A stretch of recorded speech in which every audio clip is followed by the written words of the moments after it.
Haryana exit polls చూసి పటాకాలు తెచ్చి రెడీగా పెట్టుకున్నారు కాంగ్రెస్ లీడర్లు.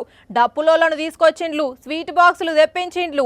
అటు రిజల్ట్ షురూ కాగానే ఇక్కడ సంబరాలు మొదలు పెట్టిండ్లు. అసలు ముచ్చట తెలవంగానే ఆఫీస్కు తాళమేసి ఏటోళ్ళటు పోయిండ్లు. తొందరపడి ఒక కోయిల ముందే కూసింది అన్నట్టే అయింది కదా కాంగ్రెస్ లీడర్ల పని. ఇంటర్వెల్ వరకే చూసి సినిమా రివ్యూ మొత్తం రాసినట్టు రిజల్ట్ మొత్తం రాకముందే సంబరాలు షురూ చేసిండ్రు. కాంగ్రెస్ పార్టీ ఆఫీసుల ముందు డప్పులు కొట్టుకుంటూ సంబరాలు చేసుకున్నారు, పటాకులు కాల్చిండ్రు, స్వీట్లు కూడా పంచుకున్నారు. ఇంకా ఆయన అసలు ముచ్చట ఎరకగానే గాలి తీసిన బెలూన్ల లెక్క తుస్ అని చల్లబడి ఏటోళ్ళటే వెళ్ళిపోయిండ్రు. హర్యానా ఎలక్షన్ కౌంటింగ్ స్టార్ట్ కాగానే కాంగ్రెస్ పార్టీ బీజేపీ కంటే ముందున్నట్టు వార్తలు వచ్చినాయి. ఇగేమున్నది మనం గెలిచినాం అని ఆ పార్టీ లీడర్లు హంగామా చేసిండ్రు.